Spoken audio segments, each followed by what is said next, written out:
So there is this post put out there, and I'll show you the picture that this post depicts. The picture's kind of cool. Let me see, where is this? I think it's there. There we go. There's the picture.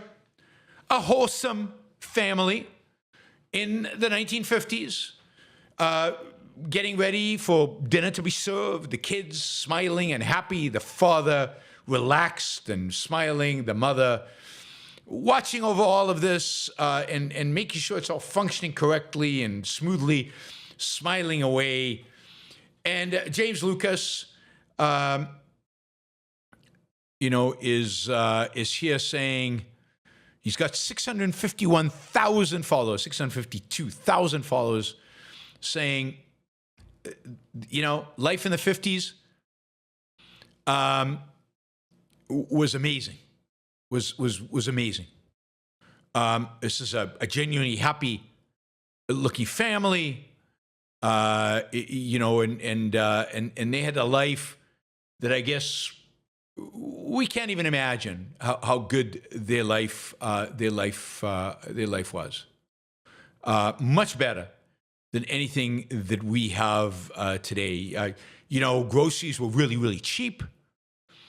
And you could pay for all of it on one salary because the housewife stayed home. Teenagers in the 1950s were well dressed. They weren't having sex. They weren't taking drugs. 1950s America, was cleaner. They weren't homeless. People cared about their environment. They took care of the buildings they lived in. Manhattan was more beautiful and much nicer and cleaner. There was actually public libraries, beautiful buildings, big buildings. It's just everything was better from around 1900 to the 1950s, 60s, early 60s, right? Life was so much better. And this is such a ridiculous, bizarre, and indeed fairly stupid claim. You could start by the fact that for this family in 1950s, they didn't go anywhere by plane. There were no airline flights. They didn't travel to Europe to see the sights. They didn't travel to the other coast to visit places in America. Maybe they drove if they could, but the car that they drove, they had one car, not more than one car, was probably rust. Was probably would break down on a long car trip. It would rust out at 90,000 miles. It was almost very unusual for cars in that era to last kind of the 200,000-300,000 miles that cars today have. They had no long-distance calls. If they called long distance, it cost them a fortune. Maybe the groceries were cheaper. Long-distance calls were unbelievably high. If the father was a traveling salesman, he might not talk to his wife or his kids for days and days and days, potentially weeks, because of the cost involved, and might not see them for very long. The summers were hot, sweaty, and brutal. There was no air conditioning. And they actually lived in a small house. Houses in the 1950s, average house of a new house in 1950 was 983 square feet. 983 square feet for a family of four.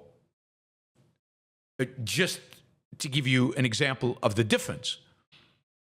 2 years ago, 2023, the average new home size was 2,230. So basically, homes back then were, less than half the size of homes today. Half the size than homes today.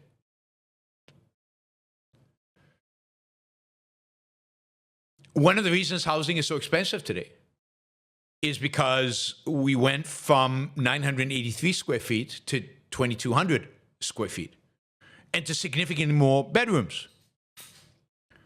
It used to be that 2 bedrooms or less was where, I don't know, 20% of Americans lived. Now it's 9%. 4 bedrooms or more is today about 50%. 4 bedrooms or more. 4 bedrooms or more. We have fewer kids, but many, many more bedrooms. And 3-bedroom homes, which used to be like 65% as in the 70s, are now 43%. So 2-bedroom homes down, 3-bedroom homes down, 4-bedroom homes way up from just over 20% to 48%. So yeah, a big difference in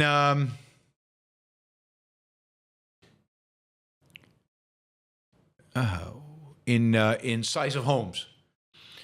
Life expectancy, significantly lower in the 1950s.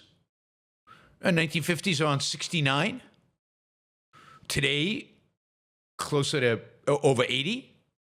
And the reality is that today, if you don't smoke, if you don't drink a huge amount, right? I mean, really abuse the drinking.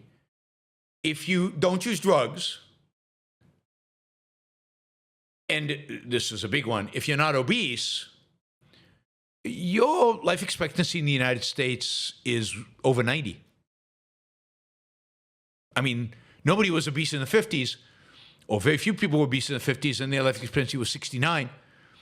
But if you are not obese, don't take drugs, don't commit suicide, don't overly drink, don't smoke, your life expectancy is into the 90s. Do you know that for Americans, American women, if you make it to the age of 65, over 50% of women who make it to the age of 65 are going to live into their 90s.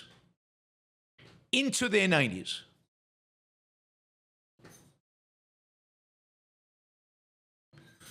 So, yeah, there was a greater sense of freedom, but I'm not even convinced completely of that. Right. I mean, going back to those teenagers, there was no sense of sexual freedom. There were no contraceptions, which made sex super scary. Values definitely, were traditional and very conservative. I don't know if that's a good thing. I know it's not a good thing. People were repressed. And even when it comes to freedom, certainly, the interest that you got from the bank was determined by the government. The price of a ticket on an airplane that when you flew anyway was determined by the government. The shipping costs of freight across the country, if you moved homes, was determined by the government. There were so many things that were determined by the government. So yeah, there was more freedom. One of the measures of that freedom is interesting. We've talked about this in the past. We'll talk about it again in one of the shows soon, is mobility. Americans were much, much more mobile in the 50s. Americans, the people who used to move the most in the world, we moved all the time. Within the same city, out of the city, between states, all over the place. Move. Today, we barely move. That sense of freedom, that sense of mobility is gone, which is sad. Really, really, really sad. And disruptive. So, we're not going to the best jobs, the most productive. We're stuck. Generally, here's an interesting stat. I can't remember what it was. People who've never left their hometown, people who've never lived outside of their hometown, voted for Trump by a margin of 26%. So Trump's, people who have moved very rarely voted for Trump in overwhelming numbers. So the frustration, the fear, the hate, the angst that led people to vote for Trump and explain much of the Trump phenomena have a lot to do with immobility, stagnation, personal stagnation. Stagnation that I think is to a large extent self-inflicted. But yeah, it's true, we didn't have environmentalism. Government was a lot smaller. We didn't have the Department of Education. We didn't have the EPA. We didn't have most of the regulatory agencies didn't exist. So certainly there were areas in which things were better, but no iPhones. Do you know that back then women had a really, really hard time finding a job that was not as a secretary or teacher? Women could not open their own checking account?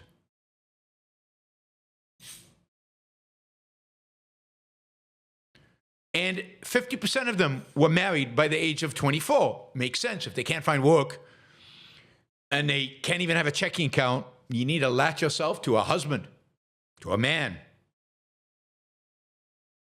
That's not a good thing. These things are not good.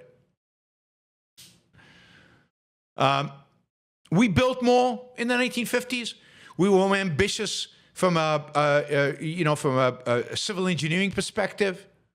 There was a lot of things that were better in the 1950s, but this is not one of them. Put the woman in their place, and living in a home, the life that we actually lived on a day-to-day basis, there's no reason to believe was better in any kind of significant way.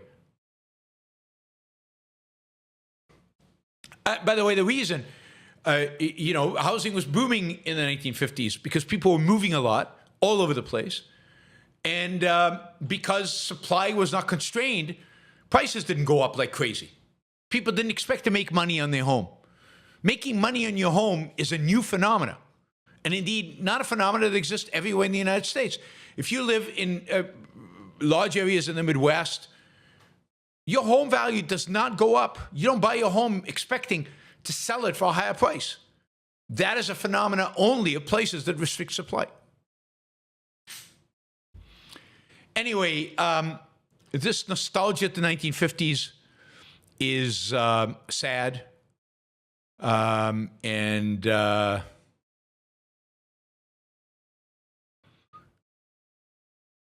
Really pathetic, and I think that it's, instead of saying, here are the things that were better back then: freedom, size of government, no environmentalism, no bad ideas weren't as bad.